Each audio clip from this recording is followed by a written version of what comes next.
come back from an injury and drop 40, So, Right. yeah, so I think it'll work pretty well. And it Well, it really, makes sense. It just makes sense because we had plenty of I don't offense. know whether it's Reddish or whether it's Vando who will be that role, but it somehow seems to me that the shooting guard. I think he'll be Cam, because he can play the two better, I think, than Band. But what's good is when Bando comes back, apparently he is ramping up and on the court. I don't know if he's done any 5-on-5 yet, but he's on the court, but his feet haven't left the pavement yet. yeah, but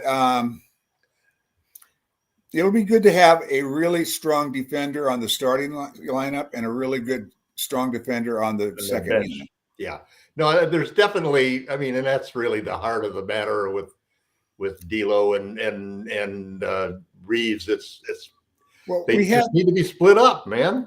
We had plenty of offense. We have plenty of offense with only one of them. Right. I mean, you got LeBron, you got AD, whoever, it's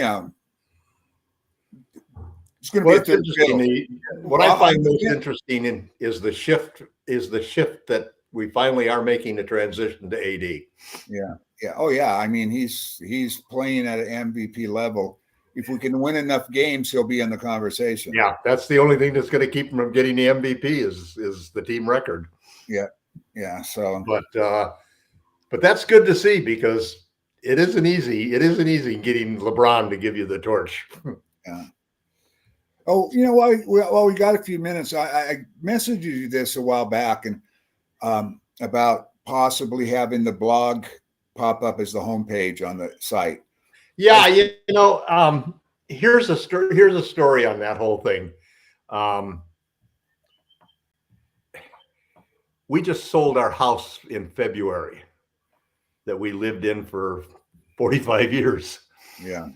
So at that point, all of a sudden now I'm financially a lot better than I was before because we really just couldn't afford the house. It was just way too fucking big for us, and that's why it paid off.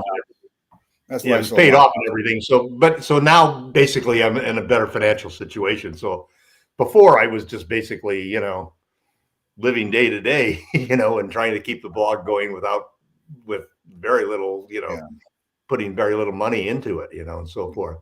So, oh, here we go. We sold our house and we're actually building another house on a piece of property next to my son's house that he owns. So we're building what is a large ADU, if you will, on their property. And so I'm gonna set aside some money to upgrade the site. And I'm still in the process, and my plan still is to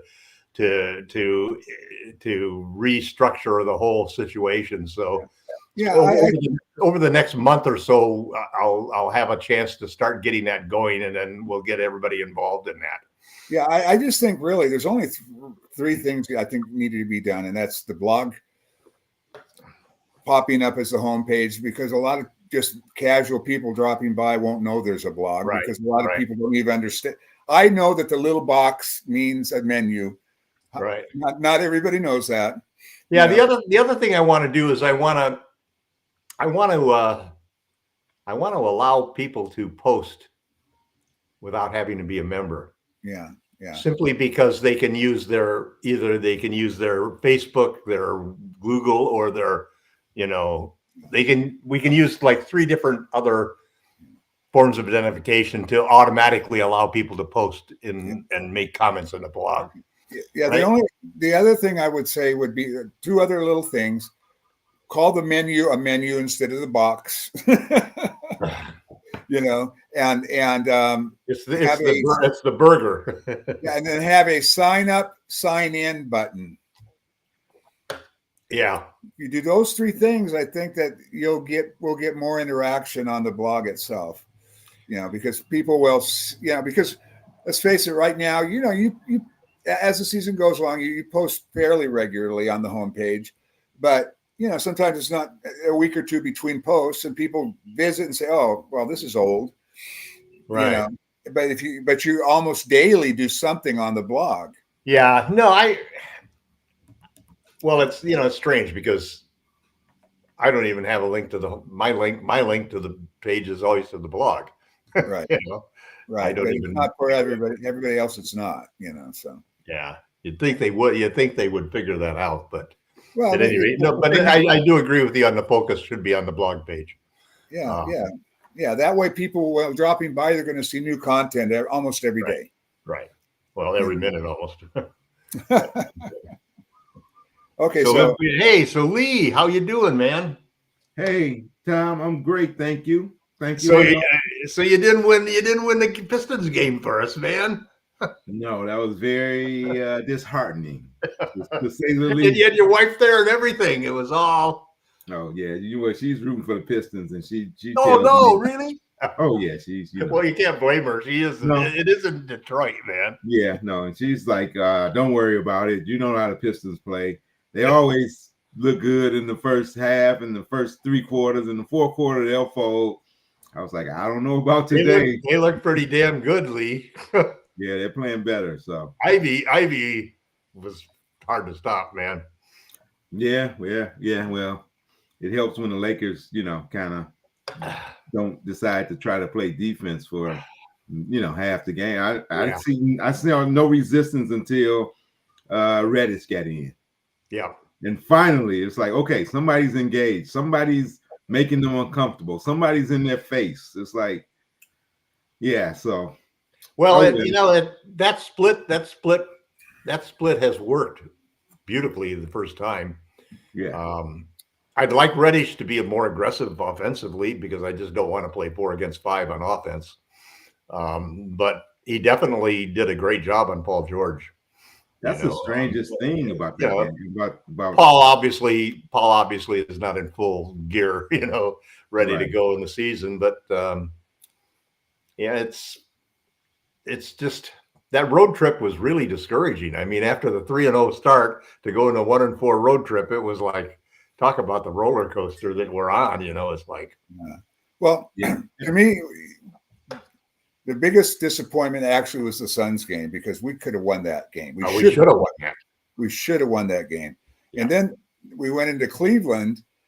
They are going to be a tough out this year, man.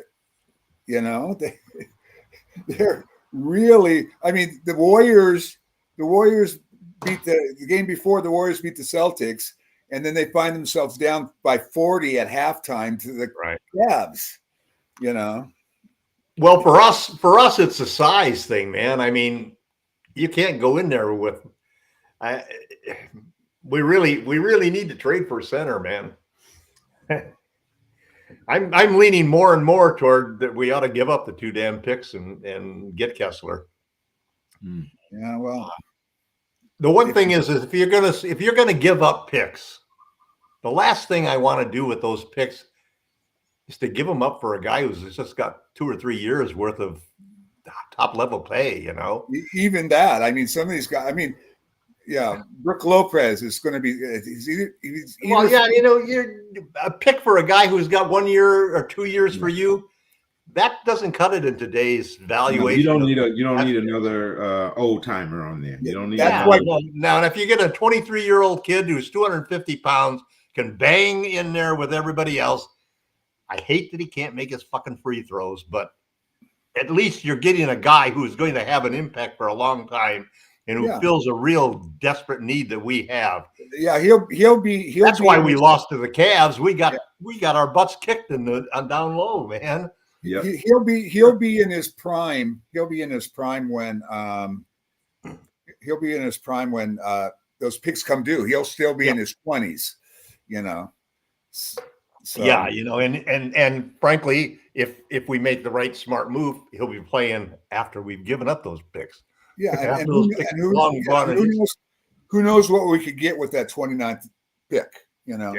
Everybody keeps saying that those picks are valuable because we might get JHS again. Yeah, we might. The thing about it is that when LeBron steps down, if he ever does, he may be playing longer than we're alive, but Longer than I'm alive, maybe. when he does You step guys should be down, young. we're going to have Hello, a boatload of money, and everybody wants to play with the Lakers. A lot of people want to play with the Lakers. So there's no guarantee to any team that he's at, that we haven't found a replacement for him. You know, when he does decide to step down. Jamie, Oh boy, oh, turning 50 is no joke, y'all. What's no joke, Jamie? Turning 50. Oh, spring chicken, right, guys? Try turning 80. I don't know if I want to try turning 80. That's what's coming up for me in December 7th. All right, well, good luck turning 80. Yeah. Well, you don't look a day over 70, Tom. You're doing good. That's a real compliment. Thanks. You're looking good. Trust me. If you without knowing that, I wouldn't say you're 80. So yeah, you definitely don't act 80. So you're good. Yeah. But it's so happy birthday, Jamie. Thank you. Yeah. Thank you. Those big birthdays. Those Big birthdays are. I can remember my 50th. I can remember I was on a 5-mile run in the hills, and I was running along with some guy, and we were talking, and I told him it was my birthday and so forth, and gets the whole story. And he says, "How old are you?" 50. And he says, "Oh, it's pretty good that you're keeping up here." And he says, I just can't. I'm gonna have to run a little faster now, though. So goodbye. Oh, you gotta love Gerald in the chat too. Thank you, Gerald. You know, I don't think we're broadcasting. Oh, We're not. Nobody's done the broadcast thing. Oh, I thought this was just a little, Yeah, we've just been chatting. breaking the ice. That's why I'm nibbling on a few snacks here. broadcasting. There's chat. There's people chatting. Maybe we've been live all of this time, and we didn't even know it. The intro didn't come up though. Oh, I don't know about that. Yeah, we didn't have that normal intro. Well, are we live? Go ahead. Let's make us live. Yeah, You're Tom. on, Jamie. Oh, you're live. You're live now. You've been live. Oh my God, what have we been talking about, guys? Gerald just text. We're live. Let's go. Gerald may have a real cleanup on aisle 5. Here, we'll do this. Welcome to Lakerholics, or Lakers Fast Break Spotlight Lakerholics this weekend. Obviously, we have no clue what we're doing. We thought we couldn't top last week's technical buffoonery by yours truly. I woke up late. The wheels are off the wagon, and here we go. Hey, the Lakers won last night. That was fun. Good game too. They won for my birthday, so that was nice. Now, you know, Tom said he could remember his 50th. Can you? Me? Yeah. Can you remember your 50th? I went to my LCD sound system. I stayed up way too late, but for me now because I'm a dad. But your picture is getting cut off here. What's going on? Yeah, you're kind of like in a little tiny window. Oh, it's because my phone's like this. Oh, okay. There you go. There you go. All right. I'm making coffee. We're doing all this stuff. We're getting it all. We're getting it all going, boys. Al Rob, it's great to see you. Let's start with you, Al Rob. What did you think about the game last night? I thought it was it's kind of a typical. The main thing was watching was how D'Lo responded to the change, and he responded well. So yeah, Reddish did what we wanted him to do. AD was AD playing through the pain. Yeah, LeBron was LeBron. Reeves, was stroking Reeves it. red hot. So yeah, it was a good win. It's hard to read into it when you're playing the Sixers without their two best players, and PG is far from from where I expect him to be at some point this season. So, but hey, back home, win. Where do you go? 4-0 at home. So yeah, no, it's positive. You're moving back in the right direction. Get some positive momentum going. Yep. So it was a good win. Home cooking, man. Yeah. That's the main thing. I thought that this team just plays. it's a hard thing to gauge because the team is the same team pretty much, right? Except for there were injuries last season at the beginning that make it a little bit more of a riddle. But like in general, this is the team that we all watched for 82 games last season, plus playoffs and the play-in. And Missing the same players. I mean, no, we had Prince. Well, we missed Wood and Vanderbilt last year. That's true. That's true. We did at the end. We're missing them now. Wood was there at the beginning last year. Wood was there at the beginning, but Yeah, he But played. once we got into that second half of the season, where Yeah, you know, he missed the we last got 32 games. yeah, but it's been interesting to see how this team. when we said run it back, they're really running it back the same way. Well, let's hope we have some changes here at some point. But I was gonna say, like, it's interesting. I'm trying to gauge like what effect, if any, other than sort of like surface changes, like, oh, well, this guy plays more, this guy plays less. But what effect Redick is having on the winning of the team? And I'm not there yet. I don't know that I see it to a positive or a negative. I think that in some ways the defense is taking a step back, but it's so early to say that. Like, it's too early to make any concrete judgment, first off. But my first impression is that it's not much of an impact one way or the other. That this team is exactly the team we think it is, which is a 6, 7, 8, 9, hopefully not 10 place team, based purely on talent and skill. Like, this is the talent and skill that the team that we've assembled, right? And if somebody doesn't take a big step forward from last season, that's what we are. That's neither good nor bad. That's an underwhelming opinion. I mean, but it's an honest one. Well, but it's your same opinion always that it's not. Nothing's changed and nothing's good not. And nothing's bad. Hey, I think JJ Redick has totally transformed the Lakers organization. I don't know how you can say that. I don't know how you can even say that. How you can say that? Well, for one thing, we're playing the right people. Rob's still there. Jeannie's still there. We're playing the right people. We're playing the right players. We're making right decisions on things. He's making the right adjustments. He's definitely not a guy who's going to sit around and wait and give guys another 2 weeks to do it. I like that, frankly.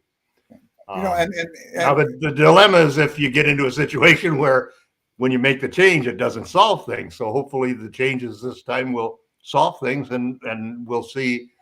It won't be the repeat of the Darwin Ham. Oh, let's try this guy. That didn't work. Let's try this guy. Let's try this combination. Let's try that combination. I think he's getting himself into a spot where he's got the right players 9 games into the season, which is a dramatic improvement over what Darwin Ham did last year, where he didn't even get that lineup into the starting lineup set until we're halfway through the season. But that wasn't entirely Darvin Ham's fault because Rui Hachimura was hurt for the first third of the season. I think that's true, but that's a very shaky excuse for probably a half a dozen misplays that he had in setting up rotations and things. I think that your memory's pretty dim, man. I think for me the thing about JJ, what he's done with AD has been huge. He has put AD in good positions to score, and AD's playing at an MVP level. So that's big. And we've been getting good shots until last night. We weren't hitting them. I mean, we were missing a lot of threes, and we have guys that can hit them. Sure. But that was the team last year, right? No. We last year they shot well from 3. They just didn't shoot enough. No, I know, but we didn't shoot a lot, but we still got good shots. The difference was, and even early, I think we struggled. Not necessarily. No, not necessarily. Not the same quality looks that we've been getting. They've been actually running plays for threes instead of just driving and kicking. So I think that's a couple. Now, I think that another thing that I have to wait on before I make any kind of evaluation of this team is Bando, who should be back fairly soon, according to reports. He's on the court now, working out, and Wood back, because if you keep this lineup the same and you plug in Bando with that second unit, keep Cam in the first unit, now you've got a solid defender on the first unit perimeter, and you got a solid perimeter defender on the second unit. And you've got a good scorer in D'Lo on the second unit, which we weren't getting any scoring at all from the second unit. No, that's been the problem all year. Yeah, D'Lo averaged just as many points as the entire bench unit has averaged for the season last night, 18 points. As he better, given his talent level and the defenders. That's the beauty of putting D'Lo in the second unit, right? Like he should cook the second unit of the other team most nights. And I think he has a chance to be a second unit candidate if he on the second unit he played that role. On the second unit, he's the second option instead of the third or fourth. Right. He's always he plays like a second. He is a second option. He's like Pau Gasol. It doesn't matter what his ability or skill is. His mentality and personality is that of But he hadn't played that way so far this year, though, Jamie, because the entire offense was different. It was a lot less LeBron centric, and all of a sudden AD centric, and it was a lot more passing and moving the ball around and so forth. And so he was really sort of setting back and letting things come to him more than he was taking charge. And I think putting him into the lead guard role on the bench unit really gives him back into a situation where he can be aggressive again. I hope so. Feel like he's detracting from the selflessness of the team. I hope so, because I don't like him when he's passive. He's a bad passive player. He's not a good passive player. Some guys you think, oh, he's taking a step back. It's actually for the team a step forward. But in the case of D'Angelo Russell, I think it's the opposite, and that when he takes a step back, the team suffers greatly. Because I love how he was pushing the ball hard when he drove to the rim last night. That's the most aggressive I've seen him. Usually he's a little slow and just tries to fake you out instead of really getting aggressive with it. No, he tries. He's not a good defender. So if he's not scoring, he's a negative. Agreed. All right.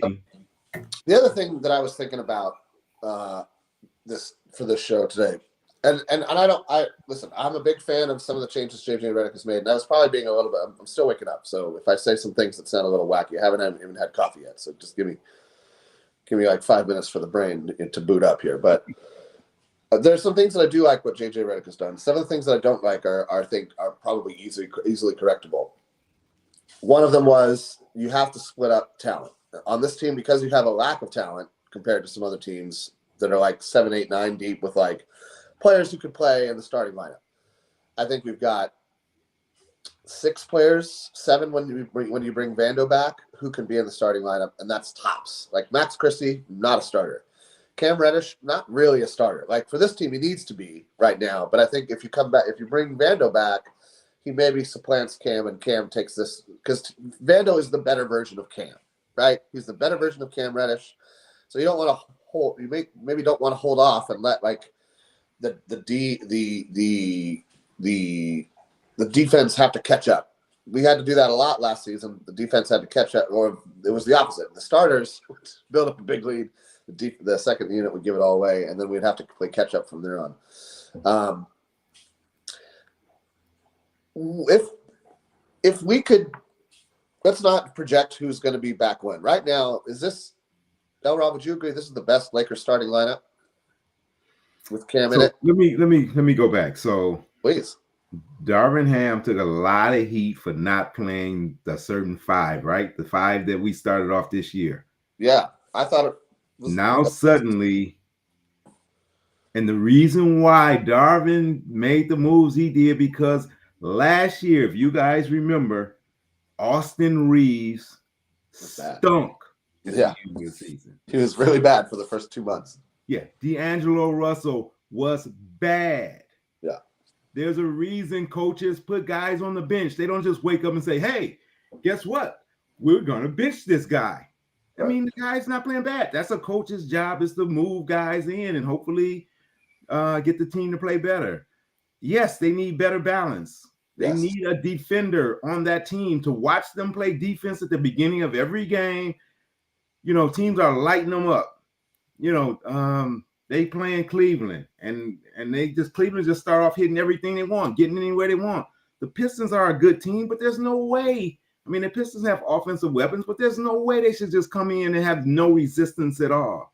So yeah, I mean, if it's going to be Vando, if it's going to be Cam, somebody's got to be in there that's going to have a defensive mindset in the game. Austin at least gives effort on that end of the court, even though it may not be productive. I mean, I at least don't question his effort. You know, Right? D'Lo is ridiculous. It's like, come on, man. But you've a given coach's job, the X's and O's. So getting to JJ, I was not a fan of the hire. I will say that I have been impressed with what he's done with the offense and the way he set it around AD. So yes, that's a positive. Yes, putting D'Lo to the bench is a positive. Had to be done. I think he's got to figure out getting D'Lo to buy into it. I think is an important part of that whole thing. Yeah, getting guys to buy in. He's got a good enough relationship with D'Lo that he was able to get him to do it. Yes, I agree 100%, Tom. I agree 100%. So he's got to connect more involved because he's got some offensive skills. Hopefully he can get him, getting him rolling, run some stuff for him to utilize him coming off the bench. But the coach's main job is to get guys to play hard and to buy into whatever he's selling. I have been surprised by some of the passiveness from some of the guys on the team offensively, because I would think with JJ they feel more free and more loose, but they don't really play that way sometimes. I mean, some of the guys are playing like they don't have a green light. It's like, dude, get out there and ball and play. And I don't think Redick is holding them back, but I don't. So that's his job. His job is to get these guys to play. They usually played hard with Ham. You didn't see many times, especially not early in the season when they weren't playing hard. So that part is the only concern. It's like, over the course of a long season, will he be able to, you can criticize D'Lo now, and they got a good relationship, and D'Lo is going to toe the line. I don't know how many times you can go to that well, so that's going to be his challenge is managing. I mean, that's what coaching is. The X's and O's is a plus. But the biggest thing is managing egos. That's what the best coaches do. That's what Phil Jackson was a master at. That's what Pop was. That's what Chuck Daly is. That's what Curry is. And that's what JJ Chet. That's what's gonna make or break whether he's good enough. He got LeBron in his camp, so he's already got a strong supporter. So that certainly will help. Well, he has two really quality assistant coaches beside him. So he can concentrate on the X's and O's.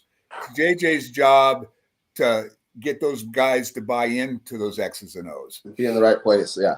Two more positive things I want to say about JJ Redick, but also, one half positive.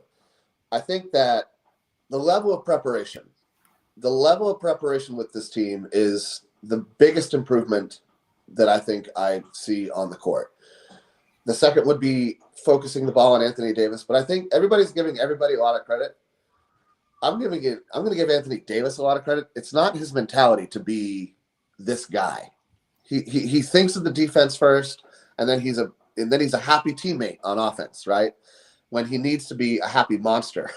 Yeah, and I think that's part of coaching. I think Darvin wanted him to be this defensive monster, but more so than the offensive guy. The player has to come to you. You can say all the things you want, like, "Hey, you got to do this, you got to do that, you got to do this," and if the player's like, it doesn't matter. So I'm giving AD credit for coming up to where Redick has asked him to get to. That's all I'm saying. But yes, the coach has to be the instigator. He's been that guy before when he was with the Pelicans. But on the Lakers, he was so far removed from that. He was not that because of LeBron. He came in and deferred. Yeah, right away. And that's part of some of the problems of the Lakers are because they have a player like LeBron on the roster. Do you know what I mean? Like having a player like LeBron on the roster makes your team balance imbalanced because he's such a gravitational force on and off the basketball court. There's nobody like LeBron on the planet right now. And that's another thing about JJ. He's the first coach that went away from the LeBron-centric offenses. Everything before JJ was a LeBron-centric offense. It was LeBron running everything. I have a question for Tom. He went away from that. It's true. It's hard to get away from that because LeBron is so excellent at basketball. And I'd like to thank everybody in the chat. You guys are doing great. Tom, I have a question for you about Jada Redick. There was in the Grizzlies game, there's a sequence that was making the rounds, and I don't personally, I don't read a lot into anything that you see people posting about online, even when it's footage from, games and stuff like that. But there was a sequence where like D'Lo took a weird shot in the corner, missed the shot. And then you see Jay, and he jumps up and down in his seat and slamming his chair and doing all this stuff. And I remember thinking, like, man, I don't, like I said, I'm not trying to read too much into this. I'm not trying to make a judgment call, but it was a moment where I was like, you don't typically see coaches lose their composure on the court like that. And it made me wonder if composure is going to be something that is a challenge, or, I mean, I'm not saying in it one way or another. I could see it breaking both ways. It's either a challenge because the team is like, oh, this guy is like a hothead. Like, I don't need to listen to a hothead. He's just going off the rails. He's mad all the time about this or that because we're not winning, and he doesn't take it well. Like, that could be a real thing. And it might come down to the player mentality as well. Or you fired up by a coach who's like as fired up as you are in the moment, like not sitting there with his hands in his pockets, staring blankly out at the court as disaster falls around your team. And I don't know. That's why I'm putting the question to you first. And I'd like for everybody to weigh on this. Like, what do we think of the matter of composure? And is it a good or a bad thing to like let yourself show that emotion as a coach at a pro level? I think as a head coach, there's a philosophy that's used by almost every head coach that I've ever played for or I've ever seen be successful, and that is that people have to know that there's a point where you go off. Okay. They have to know that there's a point where you're going to really get mad and angry, and to a certain extent, sometimes it's a point where they deliberately do it just to set the limit to it. So, and I thought JJ cleaned it up. He had a good, maybe 100-word paragraph that he followed up saying that it wasn't really just that block shot and D'Lo's performance that led to this. It was the accumulation of a 1-4 road trip where people weren't playing defense, weren't really trying hard, and it's like we lost everything that we'd had in the first 3 games. And I felt that was a point in time where he almost did that intentionally just to let the team know that that's enough, man. We can't do this. I mean, Riles, as an executive or as a coach, I've always had that as there's a point where I'll get irrational. And I think that was the point where JJ was going to say, hey, when you play this bad, I am going to get emotional and I am going to get irrational. I'm not going to be the guy who sits here and patiently understands that everybody gets 2 weeks or 3 weeks or a month to prove their worth. I'm going to make moves and we're going to live by those moves. But you're going to have to come out here and perform, and I'm not going to be the guy with a long string of patience. If you don't do it my way and do it the right way, something's going to change. Like we just mentioned some legendary coaches who lose their cool a lot. Popovich loses his cool every once in a while. A guy's on the court, like takes them to the side and yells in their face in the moment. And he's regarded. And Riley could get very fired up. I think you have to do that as a coach and as a leader because people now Phil would have telepathically gotten into D'Lo's head and whispered, "I was not happy with that shot." Yeah. Or would have waited, or would have given Max Christie another 2 weeks to show that he could do his job as a backup. Or here I'm giving you a book to read. Why you should be playing basketball better, right? Yeah, right. Read this book. I'm giving you a book to read. It tells you how to learn how to read so that I can give you a book to read. There you go. That's right.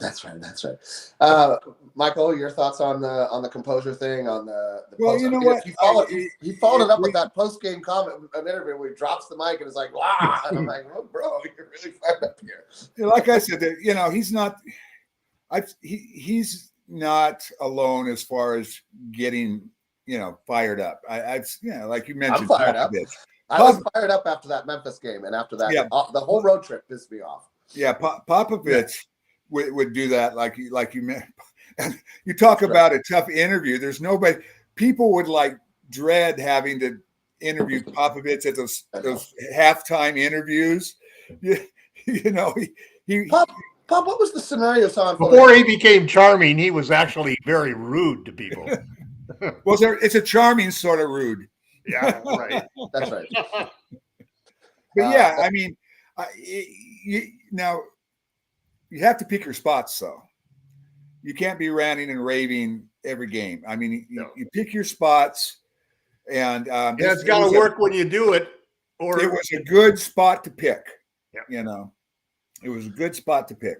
So we'll see if it continues. You know, if he continues. Every one of us was jumping up and down in our chairs at the same moment. Oh man, I'd had enough. I'd had enough at that point. I was just like, this team is like falling apart. Like we looked so good 1 through 3, and we've looked so bad up until last night. But that's going to be my last thing. Rob, do you have anything to add on the JJ Redick composure topic? Or no, he could have did it in Detroit for me. He was one game. He gave him 1 game grace. If you ask me about it, I would have done it in Cleveland. I was pissed about how he Cleveland. You know, at Cleveland, Spider was so hot that was hard to. I mean, he just came out. We didn't show up. We didn't fight. We didn't show up. No, there wasn't a whole lot of fight. So, but you're right. You're right. And that's that. I will say this: that I don't remember a lot of blowout games like that under Darvin Ham. Yeah. And I'm not really even trying to compare the two. And I'm not sure that it's like anything other than like, you know, they all tried. It wasn't like they just went out there and stopped playing basketball after the second half or anything. So I don't have a problem with it. Hey, whatever.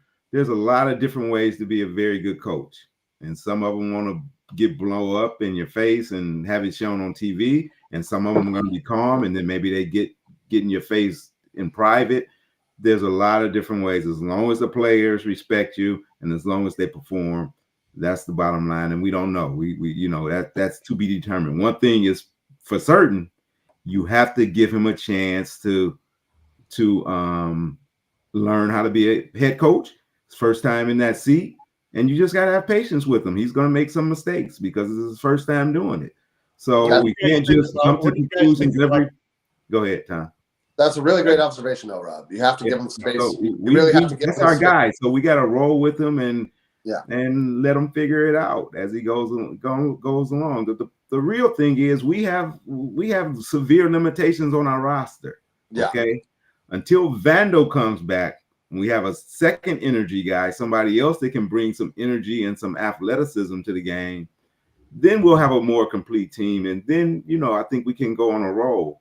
We'll also have Wood kind of up and down and up and down, and that won't, that pretty much won't be on JJ. Just got to give effort though. They have to come out and play hard. He's putting them in positions to get good shots and all of that. Just got to make sure they're committing on the other end as well. Tom, the point I wanted to bring up to discuss is the 2 backup guards that we have in the rotation, Max Christie and Gabe Vincent.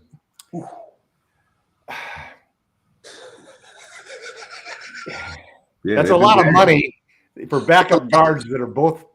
I mean, Max may have lost his spot in the rotation already. This guy's making right here. This guy's making. Vincent can't be very far behind, man. Well, to be fair with Vincent, so the question here's the big question. You know that Rob Pelinka wants those 2 guys in the lineup. You know that if we're going to trade them, it'd be good if they had some good numbers to trade with. Well, but at the same token, JJ wants to win. So I'm in a position that I'm happy that he's doing that, even though it sort of screws up the whole. You get in all of these guys with contracts that are tradable that nobody's going to want.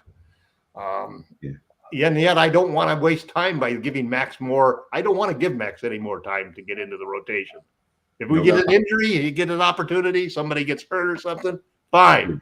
But I'm not going to give him any more time. And as far as Gabe is concerned, I'm not willing to give him any more time. I'd move Olivari into that lineup right away to take his spot. Gabe brings some savvy to the court. Gabe's brought defense and effort. His offense hasn't been there. No. JJ praises him to no end after every game, because of the defense and effort that he brings. It's his offense he hasn't found his offense. Yeah, but how many of those guys can you have in a lineup? So Gerald just posted a sobering stat. Gabe Vincent and Max Christie are averaging 6.9 points per game combined. That It just isn't getting it done. You can do a lot of great things on offense, but when you are the primary backup point, guard core for any professional basketball team, your backup guards cannot average less than 7 points. Like, you're not going to win basketball games that way. Not unless you're both Tony Allen. And they're not both Tony Allen. Yeah. They're trying, but they're never going to be close to Tony Allen. Tony Allen was a legendary defender. Yeah. And so. And neither one of them is Cam Reddish. Yeah. Too bad we couldn't have found a, someone like Scottie Pippen Jr. Wait a minute. How about you're talking about 0.5 of my last 5 things where I talked about the Lakers that we got away, and I didn't even count the major free agents that we let walk, just like the prospects. We let Jay Huff walk. We let Scottie Pippen Jr. walk.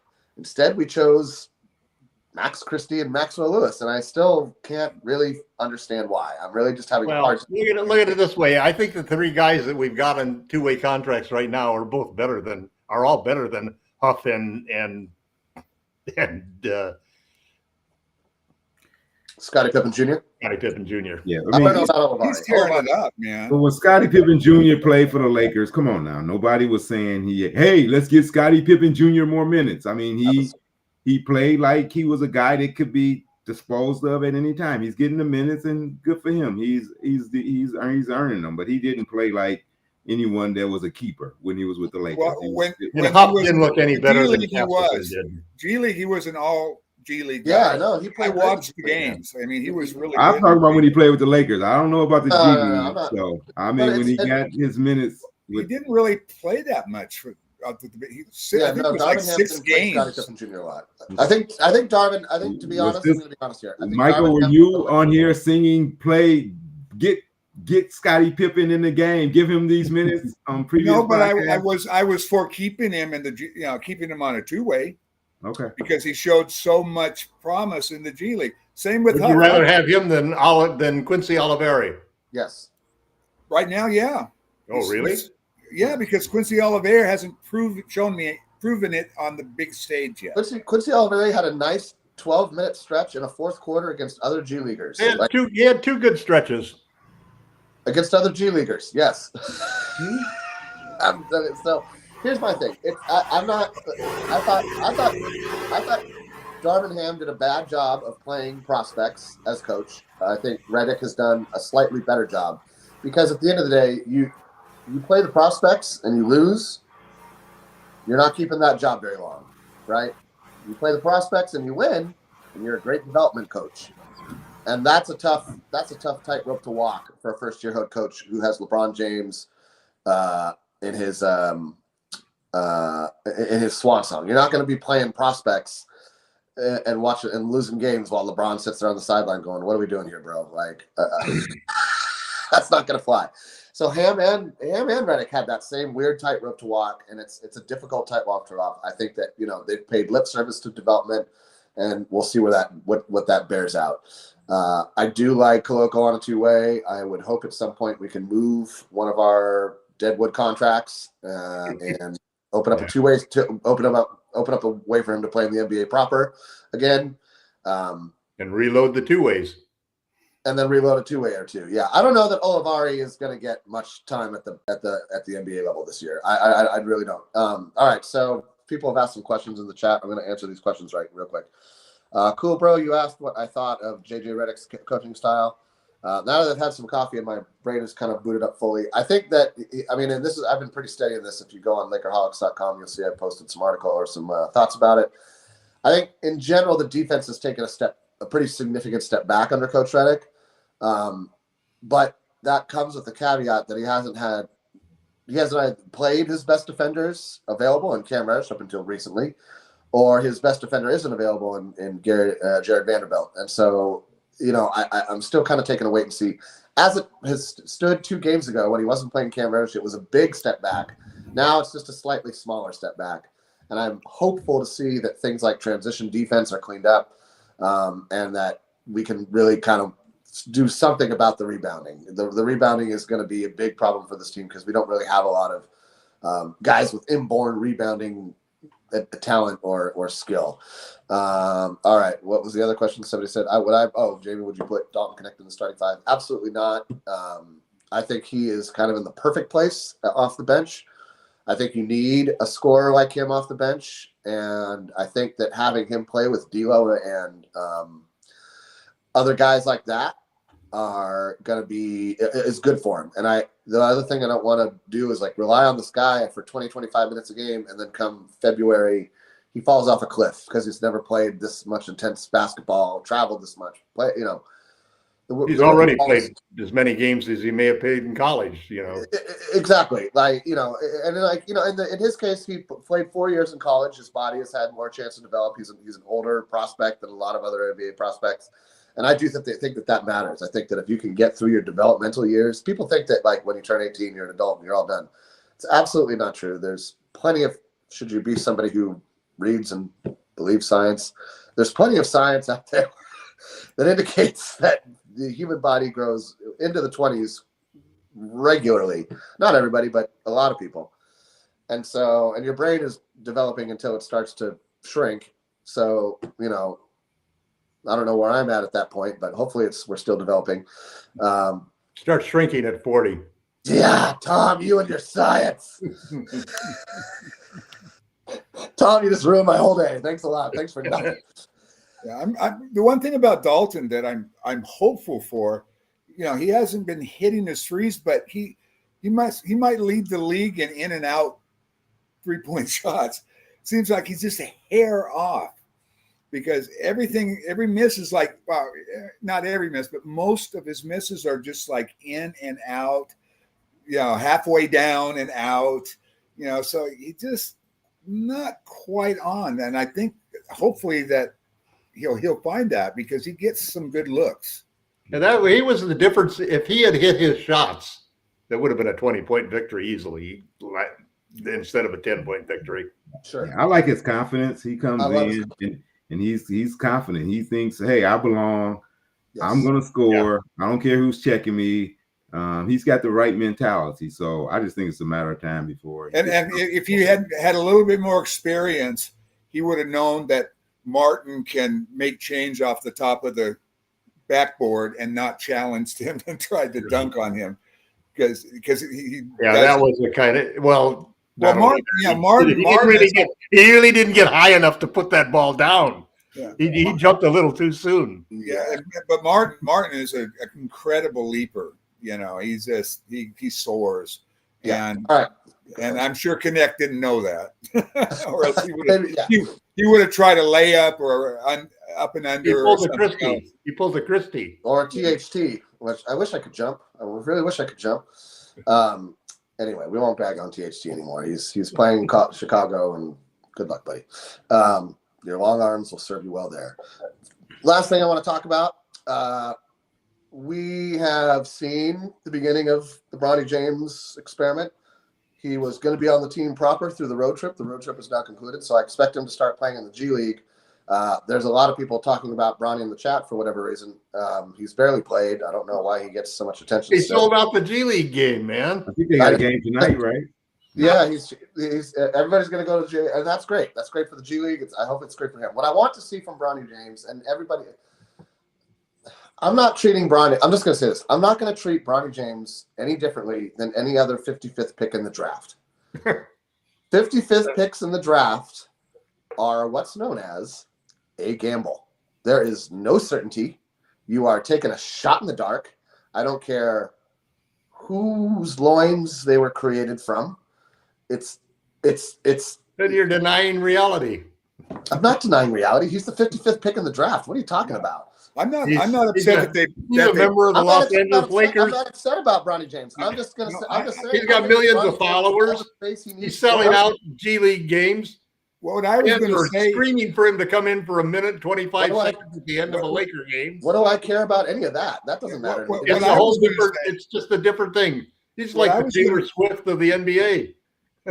What I was going to say is, I wasn't upset that they drafted Bronny with the 55th pick. I was upset that they drafted anybody with the 55th pick. They should have sold that pick, because right now the guy that wanted to stay with the Lakers that we miss a lot and nobody talked is Prince. Off the bench was a solid defender, and he was. But he got to go with his dad. He got to play with his dad. Yeah, but it doesn't help you win a championship. It doesn't help you win a championship. I don't know how much of a solid now defender Torian Prince was. Prince was hitting threes. His defense was overstated. Prince was hitting the threes like we want Dalton to hit them. Yes, he was. I give him that. And he was a good player off the bench. Torian would have been a good addition as to a our starter, bench. but he was a good player off the bench. He was a solid player off the bench. We could use him off the bench, and I will also say that he's a much better defender than both Dalton Connect and D'Angelo Russell combined. And that's Torian Prince type guys are like. He understands basketball. So you want as many of those type guys on your team, so he can make as you have room on your bench. Your deficiency. And that's the challenge with Rui. Rui just doesn't have the basketball smarts. He's got the body and he's got some skill, but I just don't know. And I would say the similar with D'Lo. Sometimes I question his basketball smarts as well. So I just think when you have guys like that, it's hard, man. It's hard. We're talking about a guy who missed most of a year of being an athlete. You don't just walk back into everything and get it right back. Right. And I think we're going to see that a little bit with Koloko if he gets serious minutes. There's going to be some big time rust games where he's like, oh, I got to really I got to rediscover this inherent talent that I have and get it applied in a meaningful way on a basketball court in a competitive environment against the best players on earth. That's a lot to ask of anybody. And Bronny James is 18, 19 years old. So what I mean to say that when I'm not treating him I'm giving him the room to be the 55th pick. I'm not putting on anything on him because he's LeBron James's kid. We've seen some kids do well in the NBA from their fathers. We've seen other kids just totally flame out. Ryan West never made it to the NBA. Jerry West was an amazing basketball player. These things, there's just you don't know. There's no magic 8 ball. There's no crystal ball. And there's no way of knowing. So I just think it's funny when people point to Bronny James as either a positive or a negative when I think he's played 12 total minutes, shot the ball 5 total times, and made 1 basket. And I think it's just an incredibly unfair amount of pressure to put on a kid his age who missed almost a year of basketball, who was the 55th pick. I think that the Lakers was an absolutely worst landing spot for him.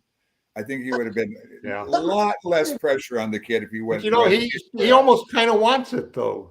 It's funny. It's like, frankly, you try to put yourself into Bronny's shoes. Like I would have been embarrassed that they were calling for me at the end of the game if I was Bronny, but he wasn't. It was sort of like, well, see, I'm really popular. I got millions of followers. It could have been an embarrassed smile because, I don't know. I think he's I don't know put up with so much of that it's part of his life and he just accepts it. He's got a healthy sense of humor. Sense of humor. I think we spend way too much time talking about Bronny James. I agree. Who knows? Who knows what he's going to do? We'll find out. Let him get some minutes. Let him figure it out. Then we'll see how good he is at basketball. I have no problem with him being drafted. I mean, yeah, me neither. This guy's speaking wisdom right here, right? Yeah. So we'll all of these people who think that Bronny took their spot on the Lakers is just really crazy, man. No, that's just what I mean. This isn't this show, right? I'm not going to sit here and I don't mind talking about Bronny James. I think he's an intriguing person in terms of the basketball culture, because of his dad is arguably the best player to have ever played the game, and he's playing with his dad. There's a lot of interesting subplots that go into this whole discussion. 2 years from now, he could be a totally different player because I certainly hope he is one way or the other. I mean, I remember how long it took me after my cardiac arrest that was a long time before I got myself back to where I was the same person as I was before. Yeah, not even counting physically, just fucking mentally. Your brain's been shrinking for 39 years as a result. Yeah, I know. All right. All right. Anybody got anything they want to add? Well, I was just going I'll to add one. I'll add one thing, and then Mike, I'll let. let's Michael start. We'll go over to you, Tom. Go ahead, Michael. I was just going to make a comment on the Eastern Conference. There's Sure. 2 teams with winning records, 1 team with a 500 record, and every single other team has a losing record. Whereas the West has 11 teams with winning records, 1 team with 50, at 50%, and then a couple of losing teams. The imbalance, unless things really radically start, is a lot greater than I thought. This was supposed to be the rise of the East, wasn't it? I know. It's supposed to be. Indiana's falling apart, though. Something happened in Indiana. I don't know what happened. All right, Tom, your thoughts. Something happened with the Knicks as well. I don't know if that trade was the problem, but They made a bad trade is what they did. yeah, they did. They made a bad trade before they knew what they had. Tom, thoughts? Hopes? The other thought that I have is that when I look at the Lakers' schedule, all the way up to December 1st, which would be their 20th game of the year. We really have a good opportunity to end up with a pretty good record. We could even end up, 10-5 possibly at 15 games, and there's a good chance that we're going to be in the top 6 teams by the end of the month. And that's a much better place than we were last year at this point in time. The competition is the schedule that we have for the rest of this month. There's a couple of tough games against Oklahoma City and San Antonio. But other than that, a rematch with the Grizzlies, but at home. But other than that, the games are winnable. And so we have a good chance to get out of the play-in situation and move into the top 6. And I think we will over the next couple of weeks. Got to stay in that top 6. L-Rob, thoughts? And just again, nice seeing you, L-Rob. Haven't seen you in a while, hot minute. So it's great saying how to do. Yeah, great being here and seeing everybody. My comments were similar to Tom. I just narrowed down to like the next 5 games. You got Toronto at home. Mm-hmm. You got Memphis at home. You go to San Antonio. You go to New Orleans, and then you have Utah. And I guess I'll expand it out to the next game. You have Orlando at home. So, those are 6 winnable games. Maybe you have a loss in one of those road games between San Antonio and New Orleans. But other than that, handle your business, man. You got to win at home. You have to, because this team definitely is Jekyll and Hyde. They definitely all 6 games are Jamie on the road. So this is my thought, is that I'm not thrilled with the home road split right now of our record. And if anything could change, I would like to see the home road split start to. I feel like if you're not a 500 team on the road, you're not a serious contender for the title. You have to be at worst a 500 team on the road, and you have to have a winning record at home. There have been some anomalies in that equation over the years, but in general, if you look at teams that are competing for the title, they have at least a 500 record on the road and a winning record at home, and it's usually a pretty solid winning record at home, not close to 500. Not always the case. Kurt Affair from the chat had a good observation about your point, Michael, about the East. Everybody's gearing up to race for Cooper Flag. And I would say under 10 years ago, yes, but the way the lottery works, it doesn't make sense to start taking now. I think there really are some inherent issues with each team. It's funny. I'm not going to lie. I think it's great to watch Doc Rivers struggle this much with Milwaukee. I feel for Dame. I've always respected Dame as a player. I feel for Giannis. I've always respected Giannis as a player. But I am just absolutely tickled that Doc Rivers is just, flopping out of the gate. And I hope he gets fired as fast as Adrian Griffin did, who had that team actually playing well. And then Doc Rivers came and blew it all out of the water. My trap game, Kurt, over the next 6, probably Toronto at home. That might be our first home loss. Just because we might not show up like we didn't show up in Cleveland. I hope not. I never hope for my trap games to play. The road trip's the tough one. The 2-game road trip. It was like 8-9 days, right, on the road straight, right out. 11. Yeah, no, I think Tom is talking about the upcoming, the 2. I'm talking about the San Antonio and San Antonio and New Orleans. Those are the games that give me the most. I think we'll play well at home for all of the home games we got. And I wish we had more home games. Why don't we just play the rest of the season at home, guys? That'd be fine with me. Yeah, I mean, Although Wemby's been I have bad. to admit, I do like the fact that I do like to watch games at 4 and 5 o'clock rather than 7 and 8. Can't you just want everything, don't you, Tom? You just want, Well, you just, why not, man? I mean, really. Why do you think I'm a Yankee fan? Why do you think I hated living in New York? That was horrible, man. Well, I love New York. New York's a good city. Anyway, Jesus. You right. didn't even hear about the Lakers in New York. The newspaper wouldn't even pull the score yet. When did you live there? The 90s, the 80s? Yeah, I was pre-internet. Yeah, it's pre-internet. So you know, and pre-streaming. So there's a lot you can do now to live in New York and watch the Lakers and but you still have to stay up late to watch the games. Very late. Very late. Yeah. Lee knows exactly what we're talking about. Yeah, no, yeah. There's probably dead words at you late at night and sometimes about the games. What do you? I never have to stay up late for any game. But you have to get up early for some. I have to get up early for some, but I don't have to stay up late. Yeah. What time are the 1 o'clock games for you? 9 o'clock? Right now, it's only 2 hours after daylight saving time ends. It goes from 3 hour difference to 2 hour difference. Oh, that's right. You guys don't do that. Everything about Hawaii is so interesting to me. I got to get into Hawaii. Anyway, here's what I hope. I hope the Lakers go for the next 10 games at 8-2. That's my prediction. At 8-2. It's rosy for me. 8-2. Wow, that is really rosy. That's right, Tom. How do you feel about that? Gosh, it's not 9-1. I know it's not 9-1. I feel like good things are going to happen. That 50th birthday's changed, Jamie. Look at. I just lived through Tuesday. I just lived through Tuesday. Nothing good is going to happen. You know the way I look at the upcoming games is the bright side of 50. There's hardly any team that we can't beat, but it seems like there's hardly any team that we can't beat us. That's true. So anyway, I'd like to thank my panelists, Bell Rob, Laker Tom, Michael H, myself, Jamie Sweet. I'm finally waking up here an hour into the show. But hour and a half into the show because we were here half an hour before you were. That's my favorite part. We were having the secret show. The secret show that people didn't know about. I love how you guys had coffee talk. God knows what we said in the secret show. But and then remember, what happens in the secret show stays with the secret show. Gerald had to be like, "You're live. Start talking." Anyway, I'm Jamie Sweet for Gerald Glassford and all the other Laker fast breakers, Joe Soro, Stone Hansen. I'm going to forget 8 million people. Thanks for tuning in and watching. So much for sleeping in. That's right, Gerald. Yeah, you know what? My freaking birthday.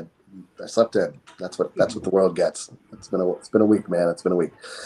I would like to thank us all. I can't take us out of this, so it's up to Gerald to end the show at some point. So until he ends the show, we're all just going to sit here and kind of like looking at the camera. The second secret show will begin. And you know what we could do? We could do a freeze frame. You know, at the end of sitcoms, when they do like that.